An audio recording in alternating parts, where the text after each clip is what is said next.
Hey guys, me Dr. G. Look who's here, Dr. Ken Sharlin. You guys know that I spent the day with Dr. Sharlin, well actually 2 days in a row. Amazing experience, and so much so that I just wanted to bring you guys a little bit of an idea of what functional medicine is, what possibilities are there. There was a woman, Bobby, she knows who I am, she's in a nursing home, and after I went to the GI doctor, and I was really discouraged. She's like, okay, what's next? And I'm like, wow, what's next? I'm like, all right. And so they made me reevaluate things. So anyways, Dr. Ken Sharlin needs no introduction, but here he is. And let's just do a little talking. Well, thanks for asking me to be part of this video, Ron, and it was really a pleasure to have you spend the last couple of days at my clinic with my team, my staff. I know that the listeners, the viewers now, are certainly probably very interested in getting that firsthand viewpoint on what it was like for you. And I can certainly talk a little bit about functional medicine in general, but I think, probably the biggest thing is what's it really like to go and be part of a functional medicine experience at a practice like mine. I can't, of course, speak for other practices around the country, around the world, but you can at least give people an idea of what it's like to come to Ozark, Missouri, to Sharlin Health and Neurology and have that experience. So I can speak to, and I haven't been to another functional medicine neurologist, but I can speak, and I'm sure you guys can reverberate what I'm talking about what it's like to see your personal, you're just personal neurologist, and what that visit's like, and I could juxtapose it to what I experienced the last 2 days, which was 100% different than what I'm used to, and the amount of compassion, the amount of empathy, the knowledge that Dr. Ken Sharlin has shared with me is really taking me back to the point where I wasn't even going to mention where I was or who I was seeing, but I just felt like, if I went to somewhere and I had this amazing dinner, then I'd want to bring that out. So I've had an amazing experience, and just to reiterate what I said before, I have no contractual or financial agreements with Dr. Sharlin or Dr. Walls or even Dr. Embry, any of that. So this is just me. You guys know me. I don't sell anything, and I just want to kind of bring you guys some information. And I think, I know Dr. Sharlin has a lot to offer. Just quickly, can you sum up what's the difference between functional medicine in general, allopathic medicine, or your regular neurologist versus what you're doing? yeah, and they're not necessarily entirely mutually exclusive, even though the thought process for each it's different. Traditionally, conventional medicine is what I call disease-oriented or disease-focused. So let's just use MS, because probably many people listening to this video are affected by MS either directly or indirectly. You might be experiencing a variety of symptoms that are common to MS, whether that's weakness, numbness, loss of vision in one eye, maybe some facial pain, that kind of thing. It's initially you're not sure what's going on, but your body's not really behaving the way it should, so you seek out a doctor.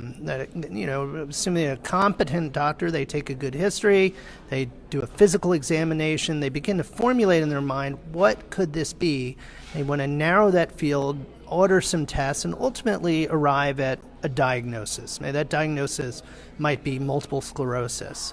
So then the focus of the treatment is not really you as a person so much as it is, okay, here are the protocols to treat this disease. We have, this drug or that drug, and of course they're going to try to take into account, would you be a good candidate for that drug?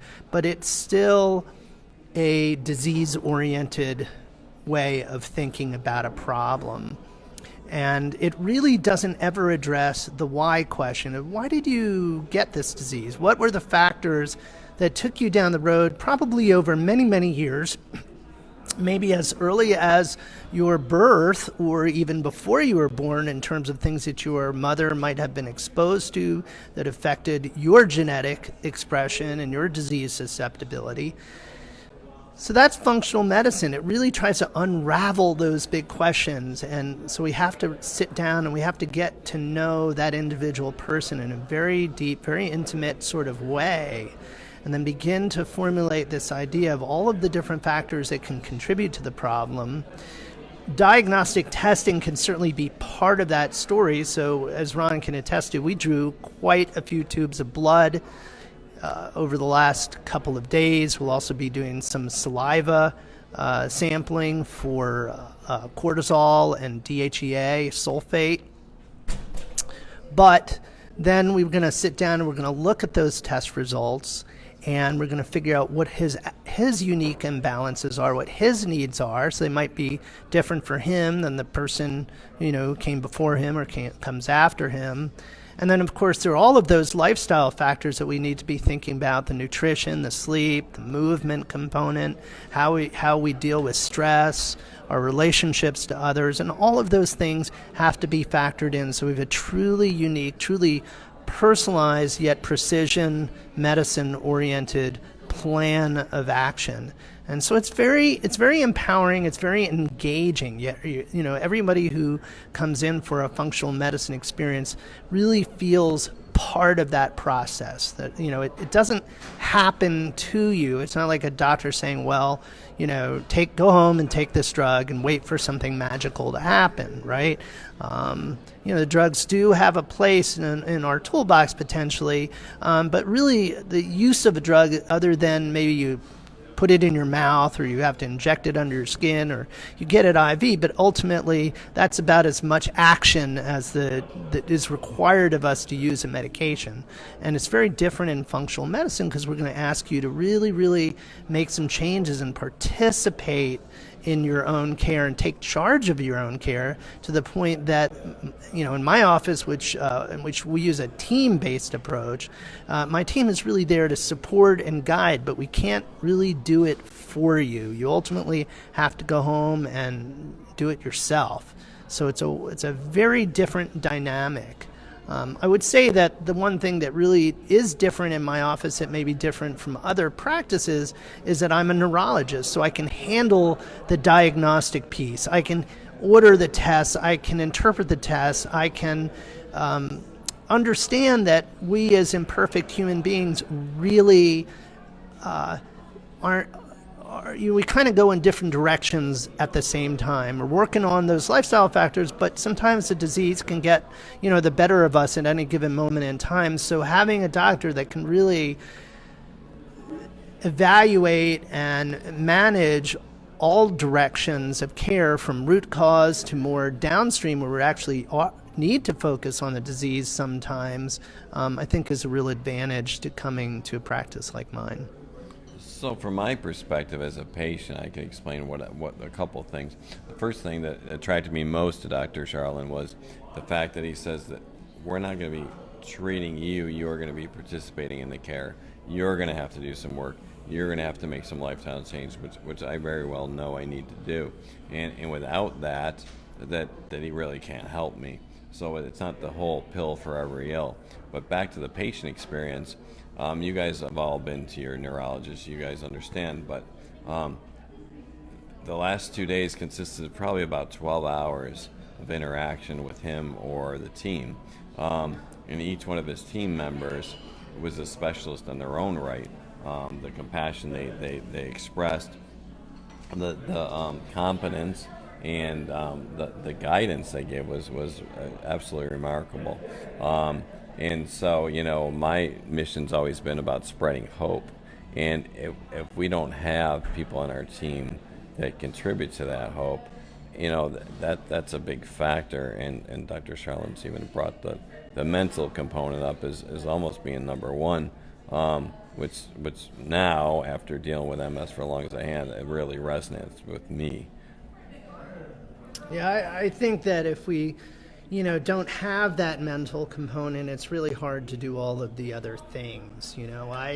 For me, I'm very blessed with health, my own transformation in terms of thinking about functional medicine, in terms of thinking about how there could be different ways of approaching problems in medicine than just the make a diagnosis and prescribe a drug, came through my interest in endurance athletics and participating in the Ironman triathlon and ultimately finishing that race 3 times.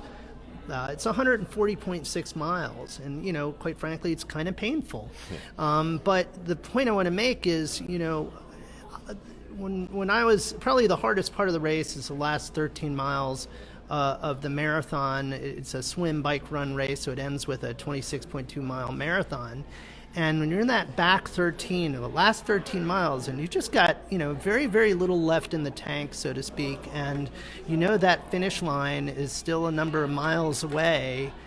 If I don't have that image that I'm going to cross that finish line, it's going to happen. I put in the time, I put in the effort, I've been working on my nutrition, I've been doing the training, I've been making a lot of sacrifices, and I see myself.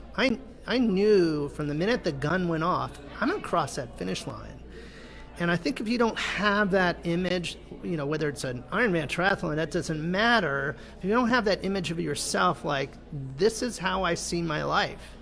I am not just that person with MS who's, restricted to a wheelchair. I actually have this vision, by analogy, crossing my own finish line of, walking independently one day, or walking with, my canes without having to worry about, having that wheelchair close by, of living to see my grandchildren, of, keeping my brain healthy so that my cognitive function remains intact, because that is, a big part of MS we don't talk about a whole lot is, progressive MS can lead to some pretty significant cognitive dysfunction. So we really need to keep that eye on the prize, so to speak, because then the little things, and I'm not really meaning to diminish it, but, sticking with the diet or doing the work, the exercise piece or whatever it is, the smaller pieces of the puzzle become much easier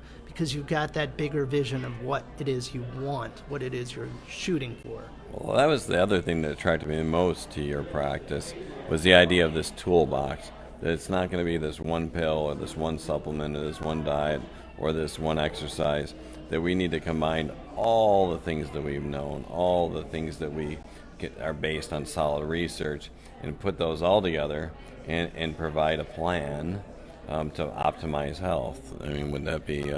It is very true, and just, I don't want to scare anybody, because I know it can seem like a lot, to a big piece to bite off all at once, and we never expect that of anybody who participates in our program. What we do in our office is those who participate are signing up for a program that they can take up to a year to finish. Most usually go through it about 6 or 8 months, but it's a nurturing, it's a step-by-step, it's a reinforcement, it's a how you doing, it's where are you having success and where are you having a rough time, and what can we do to, address those areas where you're still having a rough time. So what we just want is participation and commitment, and we're going to help you get there. And of course, once you complete the whole program, the story doesn't end. It's not like, oh, well, you're fixed and, go have a great life.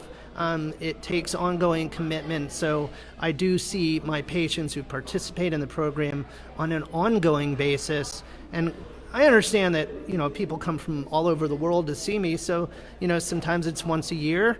Ideally, it's once every few months, but, anything in between, and it's whatever worked for that person. We can always do a little bit of telemedicine in between, as long as the person's been seen in our office. We do have to physically see the patient in the state of Missouri. That is actually a law. So as a physician, I'm not licensed in any state other than Missouri, so I actually need to see everyone who works with me in Missouri by law. That's interesting, because that was one question that came up. Can we just do this virtually? But you made that quite clear to me, because that was one of my questions. You were like, no, that's not an option. But the interaction personally, besides, I mean, it's quite remarkable because of the staff that he's put together and his knowledge, compassion, and competence.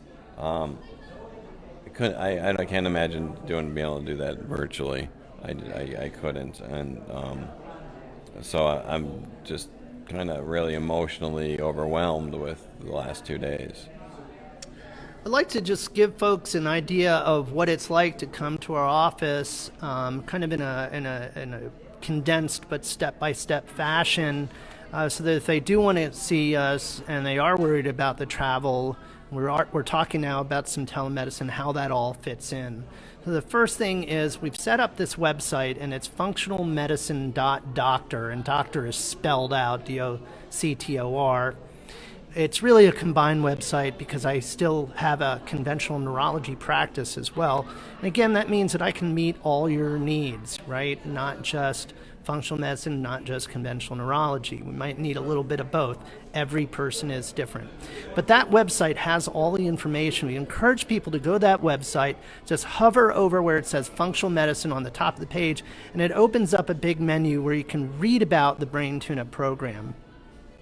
This program consists of 5 total encounters, and I'll use that term very broadly, meaning touches, if you will, with our clinic and my staff and my team.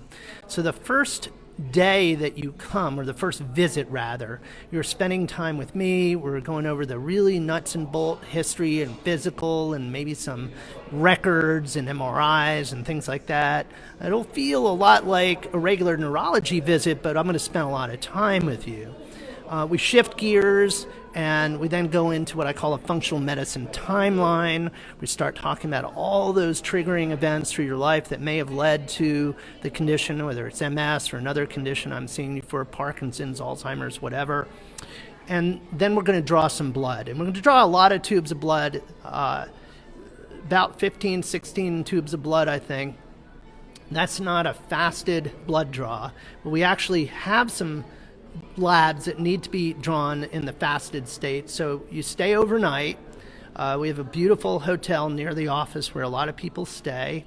And then the next day they come in, they do have those fasted labs drawn, and they spend that half day, that morning, through about noon, 1 o'clock or so, meeting with each of the members of my team. So they meet with my dietitian, Angela Jenkins.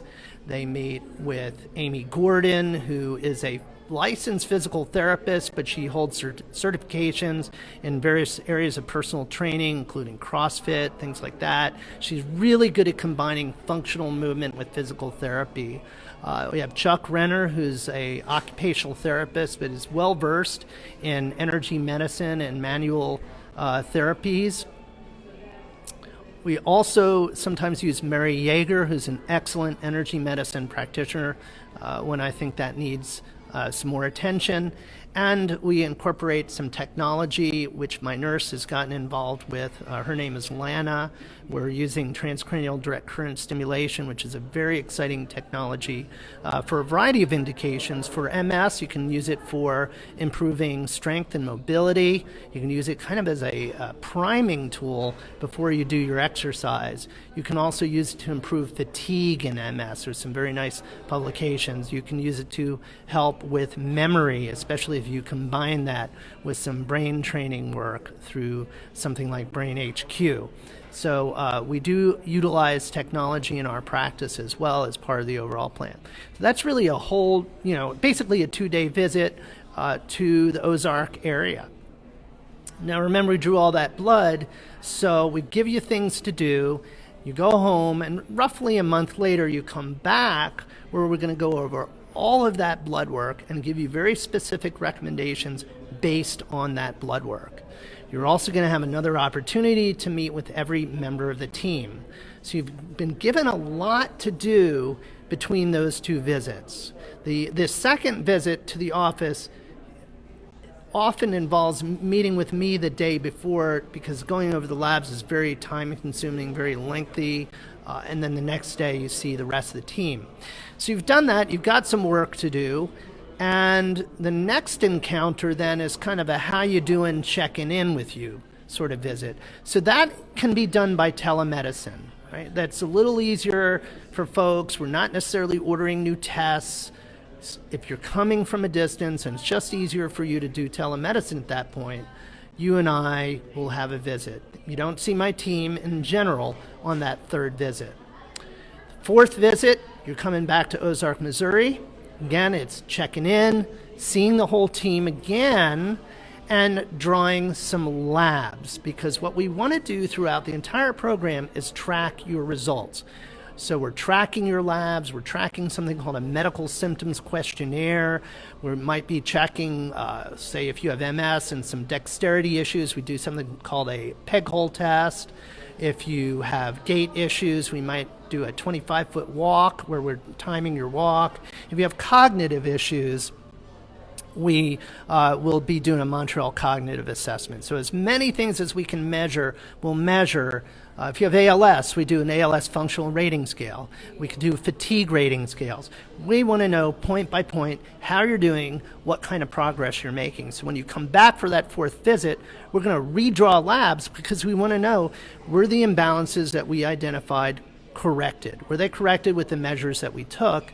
So finally, we have those labs done. We have a last follow-up visit, and that can be done by telemedicine to review your results, and then we plan for that long-term maintenance. So I guess, for me and for a lot of the MS community out there, you used a term called targeted supplementation, but it seems like it's even more targeted exercise, targeted mindfulness, targeted, a plan. And so people always come to me, and I'm sure they come to you like, what's the magic supplement? What's the dosage? What should we do? But you take a different approach because you're using scientific, not empirical, but definitive numbers to decide how we can approach this, how we can attack this in many different areas, not just supplementation. Well, definitely. First of all, we have to meet people where they are, right? So I don't want anybody to think, well, I can't come see Sharlin because, I can't do the Walls protocol. I'm not even close to doing that. Or somebody who says, I'm doing level 3. And by the way, I don't look at it like, beginners do level 1, advanced, intermediate level 2, and then if you're super advanced, you're doing level 3. It doesn't really work that way, right? You have to do what's right for your body, what's right for your brain. Some people don't necessarily function very well in deep ketosis. So I consider that very much a medical diet. So we work with you where you are. We try to figure out what your needs are. I've had patients come and see me, and look, they're smoking a pack a day and drinking a liter of Coke. That's not good. Of course it's not good. But there's no judgment there. We need to just meet them where they are and work with them to change those habit patterns to get them to a place where they're going to be much more successful, with their health, with their brain function, with their disease process and things like that. So, I've met people who, I'll say quite frankly, I was a little nervous at first because I thought, well, gee whiz, why are they coming to see me? Because, they're already doing all these things. And we've always consistently found gaps. We've always found common ground that we can work on things and really fine-tune things. And, and again, we've met other folks that really have a long distance to go, and that's fine too. So everybody has to just come, be vulnerable, be honest, be open, and just, we're here to work with you. Absolutely no judgment. We're just going to be where you are and take your hand and work with you and get you where you need to be. The one thing I'd like to address, and I addressed it with Dr. Walls the other day on a live feed, is that she'll never use the word cure. And I know that Dr. Sharlin doesn't either, but he will use the term changing the trajectory of your disease. Can you speak to that a little bit? Absolutely. We do often even say reversal of disease, and I think in the sense that, if you're going along in a particular direction, it's like throwing your car in reverse and changing direction.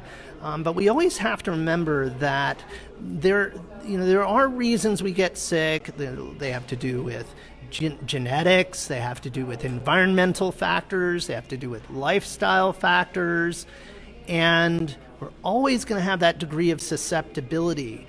But the human brain and the human body is incredibly resilient. There's so much room for improvement. If we just bear in mind, if you look at MS alone and you take two people who are identical twins, so genetically they are exactly the same, and one has MS, the likelihood that the other will have MS is only 25%.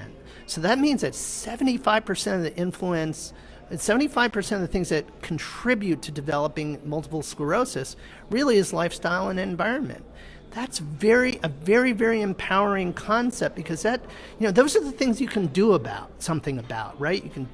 We can change your lifestyle, we can explore your environment, we can figure out whether the triggers are infections, whether the triggers are hormones or hormone mimics, whether the triggers are heavy metals or other toxins, whether there's immune system imbalance, and, infections, and then of course we do need to look at sleep and nutrition and movement and so on and so forth. So all of those things play a role, and they're all different for each person. So speaking about each person, I'd like to touch on a kind of a touchy topic, and I don't consider it touchy now because I've educated myself, but I used to be very anti-drug, and we just had a very lengthy conversation about, again, the toolbox. But can you speak a little bit about the MS medications, pros, cons, your opinions? Well, first of all, I am an MD, and I spent many years as a traditional neurologist, and so I'm very experienced using the medications. I'm experienced with interacting with people at different levels of these pharmaceutical companies, because we have done and still do clinical research in our office. So we meet the principal investigators, the scientists that are involved in all of this. And, as we're sitting here, Ron, and we're talking very passionately about functional medicine, I just want people to understand that there are many good people who have dedicated their lives to finding a cure for MS and other diseases. They are not sitting in their office with some secondary gain in mind, trying to figure out how they can steal money from people and make them sick. There is no doubt that some of the drugs can be very toxic. But we also have to be honest about how serious a disease MS is, and that, you can die from this disease. You can be so disabled that you're basically bedridden and depend 100% on someone to take care of you, that you might live in a nursing home. And you have to remember that Dr. Walls was awfully close to that, right? She was in a tilt-recline wheelchair. Now, at that point in her disease, the drugs weren't working. But there are many people for whom the drugs work very well. So I don't want to in any way demonize the drugs, but I think that the paradigm should be that everyone is unique, everyone is different. Some people may need medication, some people may not need medication. If a person needs medication, what medicine is actually best for them?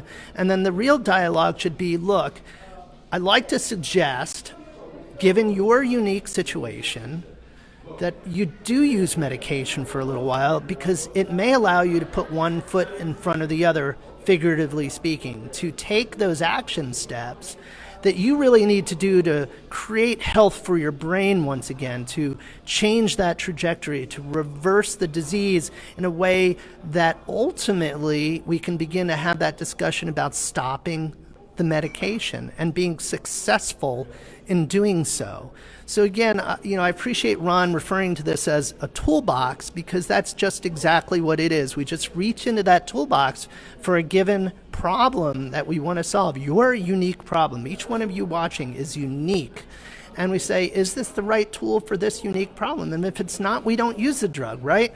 It's not a one-size-fits-all. And unfortunately, that is the problem with conventional medicine. We tend to look at it like, if you have the disease, you need to be on the drug, period. And I don't really see it that way. So I'm not against the drug, but I'm not for the drug with blinders on, that we don't think about any other thing that we can do to improve the status of the person, the condition, and ultimately work toward, helping them achieve the health they want to have. So on that note, I'll just lead to the the question I'll receive quite a bit, like, what kind of test does he run? But by listening to you and participating in the last couple of days, I'm guessing that you run tests based on an individual basis because you met with me for quite a few hours before we ever drew one tube of blood. So can you speak to that a little bit about the testing? Because everybody talks about the Dutch test or this. I mean, there's Right. Well, they're the Dutch tests, so they're different companies or different lab companies that, of course, they have their own business interests and they, market to physicians. They say, well, use our test, use our hormone test. It's better than the other guys. And, each practitioner has to make their own decision about what tests, work best for their office, for their patients, et cetera. Now, I have this brain tune-up protocol. So we're not... where the uniqueness comes in is not, what blood test or what saliva test I do, but how we address the results, how we address the person, how we look at where you are with those lifestyle factors and environmental exposures. So the blood tests that we start with are the brain tune-up protocol blood tests, and those are all the same. Everybody gets exactly the same blood test. So it's not what test you get, it's what results you have, and then how we address those results. Well, that's, if I'm hearing correctly, that's the juxtaposition of your entire philosophy is not necessarily the cookie cutter approach. So you're going to get this, that we're going to tailor it to the patient's needs, which is rather unique.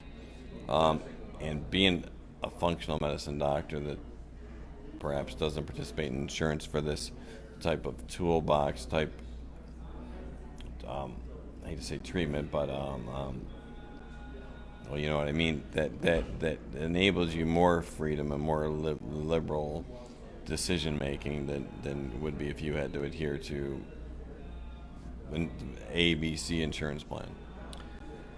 Right. There are a whole variety of reasons we can't accept insurance for functional medicine. I do realize that there are some practitioners who do, but at the same time, I would be willing to bet that we're really not practicing the same type of functional medicine. So functional medicine can kind of mean a lot of different things for a lot of different practitioners, and it behooves each person who wants to participate with a practitioner to really find out in detail what they're actually doing that they're calling functional medicine. What are the breadth of the tests? Are they, what are the details? Do they have a team approach like I do in my office? How long do they spend with you? Is the focus about, what supplements you're using, or really about, getting to know you as a person and working with you in great detail? But unfortunately, we have a system that is still disease protocol driven. And when I see a patient in my regular neurology practice, it ends with a diagnosis, which is translated into something called an ICD-10 code, and then a procedure code called a CPT code, which generally is going to be that office encounter or a test we do or a procedure we do in the office. And that's how I submit my charges to my insurance, to the third-party payer is going to ultimately, eventually, hopefully pay me for my time and my effort. And, I say eventually, hopefully, because anybody who's in business, regardless of whether they're in medicine, understands that they have things called accounts receivable. Not every accounts receivable gets collected. You have write-offs and things like that. So it's a very tricky business, medicine, when you're operating a business in real time, meaning every time I turn on my lights, every time I say hello to my staff in the morning, I'm paying them. But I need to get paid so I can pay them. And it's very difficult in medicine, and certainly with the type of commitment we have in functional medicine, it's just not possible at all. There's not an insurance company in the world that would reimburse me for my dietitian or my movement expert or the work of Chuck or Mary. Absolutely not. Or the amount of time I see with patients, where for every blood test you have to have an ICD-10 code, has to be a medically recognized indication for that blood test. Well, a lot of the blood tests we do, I'll just give you one example. If I'm measuring your glutathione level, if people know what that is, very important cellular antioxidant. It's very important in helping to eliminate toxins. Well, generally speaking, it's not a reimbursed blood test. So, I can't draw a glutathione level on you because I don't have an ICD-10 code to give you that the insurance company's going to turn around and, pay for. It just becomes a real huge mess, quite honestly. I just don't know how else to put it. It's a mess for the patient, it's a mess for the staff, and it's just much more straightforward to say, look, if you're committed to functional medicine, if you want to take this journey with us, we need to ask you to pay for your care. And that way we can step outside of some of the rules that govern standard practice and really focus on you and give you what you want and what you need, and ultimately, hopefully, help you get to a much better place. So that's just how it works in my practice. And again, I say that with love and openness. But you get in, people, this is human nature, and I say this as a physician, very honestly. We tend to love tests, right? We go to the doctor, almost sometimes, we almost feel like that the level of care is really equated with, did the doctor order a test? And, if you do an MRI, say an MRI, average cost of MRI, probably about $2,000. Well, no one gets better with an MRI. You don't come out of that scanner going, oh man, I couldn't walk when I went into that scanner, but now that I had that scan, I'm now walking, right? But that's $2,000 spent. And, there's copays and deductibles, and I understand all that, and there's people have insurance, but ultimately someone is paying that $2,000. We're all contributing. So when we ask you to contribute, say, $2,000 towards your functional medicine experience, that money is spent in a very different way. That money is actually spent helping you get better. So if we look at the cost of things like, what does it really cost to be disabled? What does it cost to be in a nursing home at, a minimum of $6,000 a month in an unskilled facility? If we look at the cost, and I'm not making this up, this is Fidelity Investments. They come out with this report every year, so I encourage folks to look up these statistics. But the average cost for a couple retiring today that they can expect to spend on their health care, not including nursing home costs, so retiring at 65, is $285,000 per retiring couple at age 65. $285,000. Now, I'm a humble American. I think that most people, at best, have $285,000 for their entire retirement savings, right? And how can you spend that on health care, right? How can you spend that on health care and not eat or not pay for, have shelter over your head, and, have some quality of life and do the things that you want to do, that you work so hard toward, planning for and looking forward to that retirement. So, yeah, I'm not going to, beat around the bush and say functional medicine isn't expensive. There is some cost to it. I know that. It is. It's on my website. We're very transparent about that. But what kind of investment is that? And ultimately, what are you going to get out at the other end? And this is well-published data. In fact, there was a study that came out very recently. I think it was a Journal of the American Medical Association. I'm sure that I posted it on Ken Sharlin, MD, on Facebook within the last week or two. And it basically looked at the cost savings of dietary and lifestyle changes in terms of cardiovascular disease. And the answer was millions and millions of dollars saved. We can do this, folks. We can do this together. In the grand scheme of things, that cost is really not substantial relative to other, the costs down the line. So I'll just say one thing, and I've been criticized, as people would say to me, well, why do you need a functional medicine doctor? You already know everything there is to know. So I have to put my ego in my pocket and say, maybe I don't. Well, I know I don't.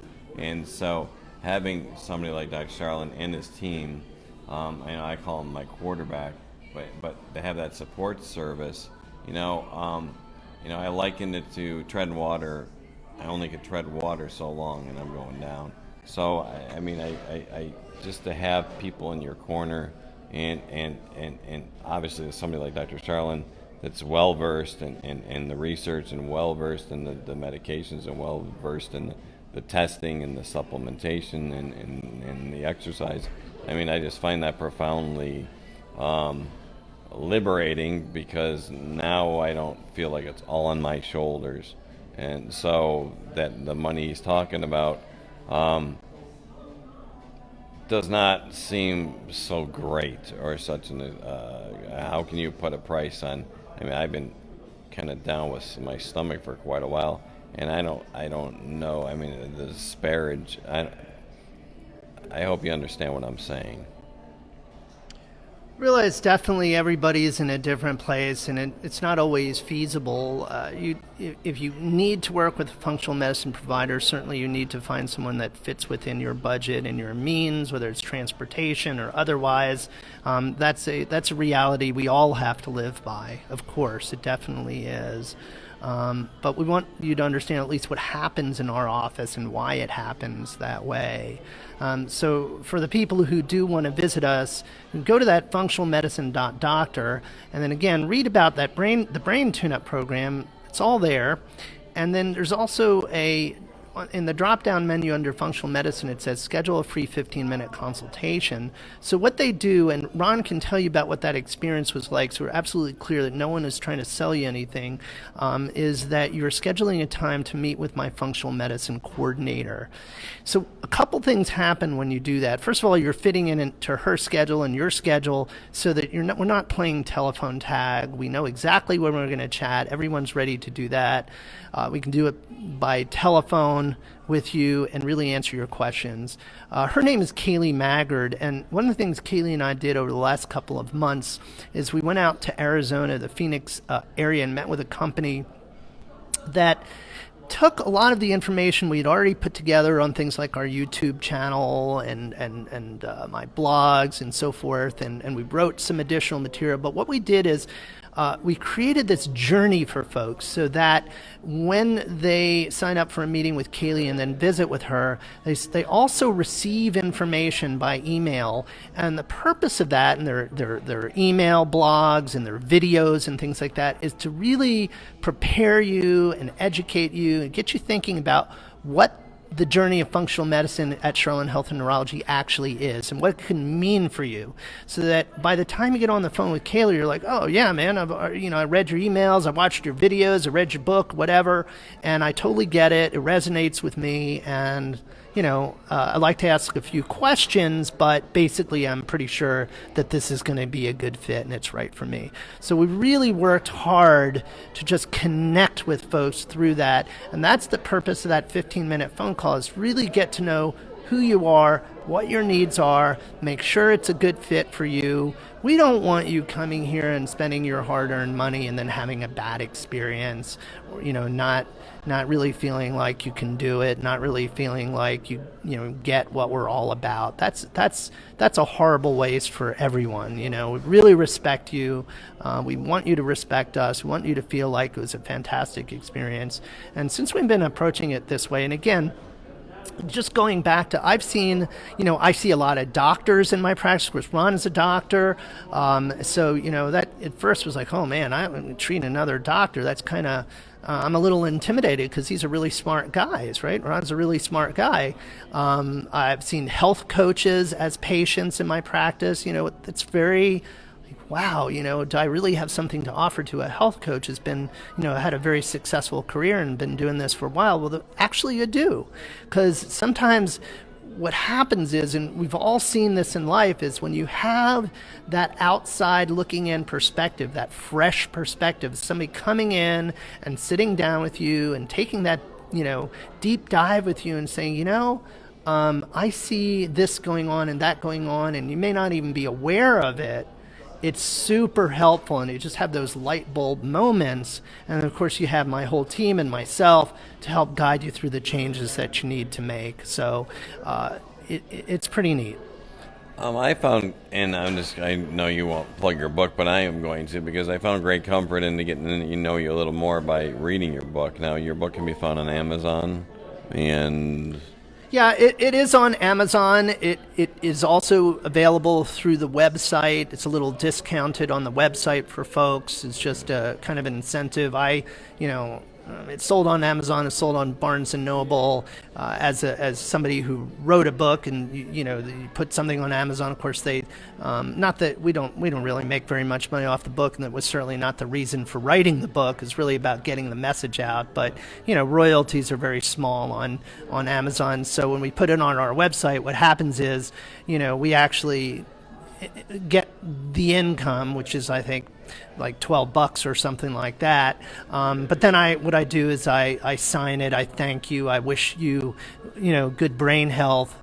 So you get this personalized copy of the book in the mail as a way of saying thank you and hope this resonates with you, and hope we can, connect with you in the future at some point, in the office or through a conference or, online or whatever. So it's not. Again, it's really about, we appreciate it. I appreciate it when you buy the book directly from me. But again, however you want to get it is on Amazon or Barnes & Noble. So the big leap of faith that I took was actually calling, set an appointment to speak with Callie. And she's well-versed, well-informed. She answered more questions than I ever expected her to, and made me feel very comfortable in how to approach this. So I just want to reemphasize your team and specifically Callie in introducing the whole program and how well versed she is in that. So I did appreciate that. Unfortunately, I haven't had a chance to really answer a lot of the questions people have posted, but again, I want to emphasize that this is a neurology practice, so we do focus on neurological problems, but using those functional medicine tools to address those neurological problems. But remember, the nature of functional medicine is about addressing the root causes of disease. So we sort of put these placards on our chest, and instead of saying, I am Ron, we tend to say, I am MS, or I am Lyme disease, or, I am Alzheimer's, or I am Parkinson's. And that's unfortunate.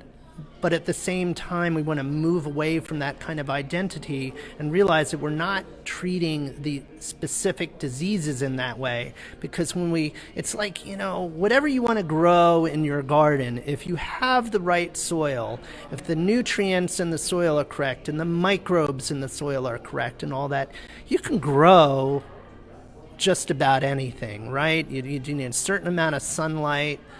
Of course, there are certain things that grow better in certain environmental conditions, but it's really not about the plant that actually grows as a result. It's the conditions that you create to grow that plant in the first place. That's what functional medicine is. When I see somebody says, well, do you treat Lyme disease, or do you treat this and that, and all that, look, these are terrible conditions. I wish everyone the best of health, and that they, find ways to turn that situation around. Hopefully they'll come and see me and my team, or find another functional medicine provider. But again, it's really not about do you treat that disease. It's, do you know how to help someone recognize those factors that led them to that place that they ultimately were diagnosed with that disease, and then help them unwind that or unravel that so we can get back to a life that we had previously, or a new life that's different but is equally rewarding.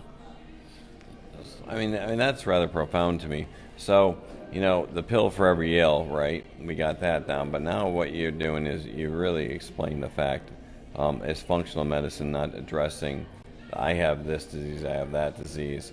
Well, let's look at the person, and let's see. I mean, the disease doesn't define us, but the state of health does.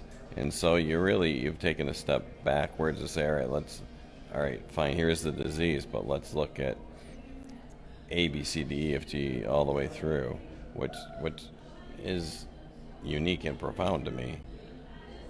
I learned a lot of profound things about Ron in these last couple of days, and he's been incredibly open, transparent, and it's really, I think, going to be enormously helpful as we move forward, and my team and I help him. Absolutely, I can't emphasize enough that I did have doubts. I did have quite a few doubts, and your team, yourself, and like I said, I'm not trying to do a commercial. You guys know me better than that, but I was just taken aback, and last night was a very emotional night because I had felt like, yes, this is what I need to do, and just feeling that support, compassion, understanding was unbelievable, because I've been to the doctor's office and I walk out with just about tears in my eyes, because you're left with this sense of helplessness, where by you giving us tools is very liberating, because it's very powerful to have some control over your well-being. Unfortunately, conventional medicine really does the exact opposite, and that's the real tragedy. A lot of bad stuff is going on in conventional medicine. Our providers don't listen to us. They don't answer questions. They don't explain. They don't spend the time. It has to be in and out of the room. All of those factors, it's just become very dehumanized and very mechanical.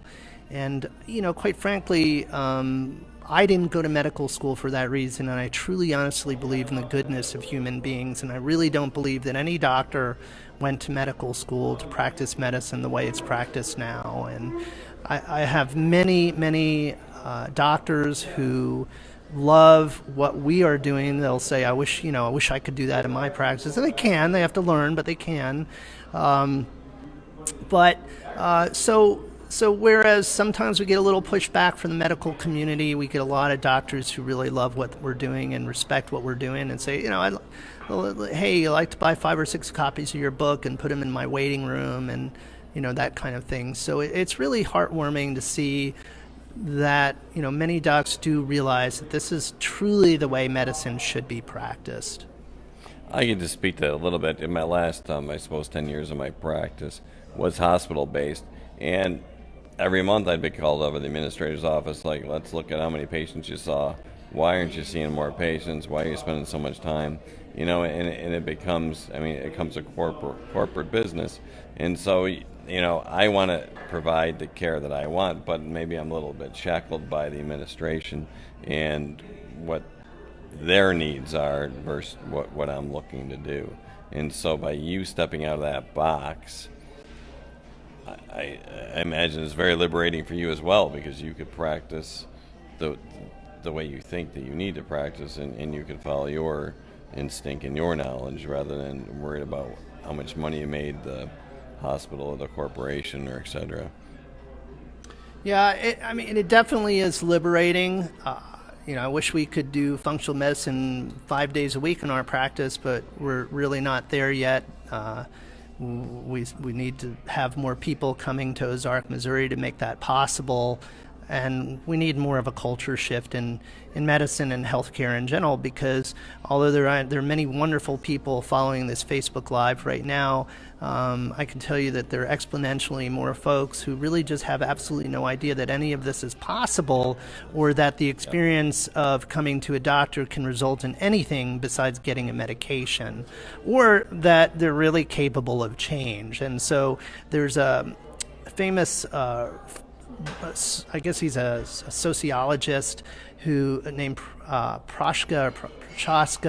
I may be saying it completely wrong, but Google always corrects our spelling, so that's okay. But if you look up the stages of change, it's very interesting stuff, because it's part of what functional medicine is about, and it's about, how do we go from that I'm not even connecting with that information to, that's kind of interesting, but I'm not sure if I can do it, to, you know what, I might do that. I think I'm going to go buy Dr. Sharlin's book or Dr. Wall's book or whatever, to I'm picking up that phone and making that phone call to I'm coming to your office. And that's, from pre-contemplation to contemplation to action and maintenance. That's what the different stages are called. And really, is it fair to say, Ron, that you kind of have been through some of those stages yourself in terms of making a decision to come and visit? Most precisely. I probably to the nth degree.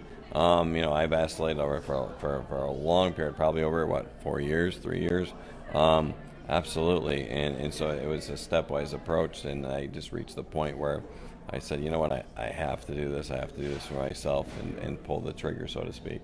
So when Callie said I have an opening on Monday, I was like, oh no, that's impossible. I'm like, you know what? I have to make it possible, because otherwise, if I don't if you continue to do the same thing, then you're going to get the same results, the way I look at it. Yeah. Yeah. So you have to be ready for it. You can be a little scared, of course. That's normal. Of course. You don't know exactly what's going to happen when you come, but we really, really try to make people feel comfortable and welcome. And I'm always checking in, even when you're visiting with the team. I'm personally visiting with the team. I'm personally visiting with you and saying, how's it been going? Are you getting what you need? Went out and Ron was like, oh, he's going to be hungry. He fasted. We got to go get him some food. So somebody ran out and got him a little sure lunch, did. that kind of thing. Yep. So, it's just, you're visiting our home. That's how it feels. Well, you know what? You've seen me for probably almost 8 hours today or more. So I'm not going to keep you much longer, but I just, from my heart, from my family's heart, from my wife, I can see that she's tagged in quite a few times here. Is very, very impressed and appreciative of what you're doing, and I just can't thank you enough, because from the MS community, it can be very lonely and it can be very discouraging, and so what you're doing is a paradigm shift in my mind, in treatment and of chronic disease in general. And thank you so much. We're learning. What I did 3 years ago with functional medicine, it's not exactly the same as what I'm doing today, and probably 3 years from now it'll be a little different. But we're just trying to use the science, the latest information, translate that from the laboratory to the office, and then combine that with compassion and empathy and understanding and teamwork and all those values that we really need to make this an experience that ultimately transforms that person. So Thank you, Doctor. So much. Thank you, and I look forward to the rest of the year as I have a newfound hope. All right. Thank you, Doctor. Dan. Thank you all. Have a great night.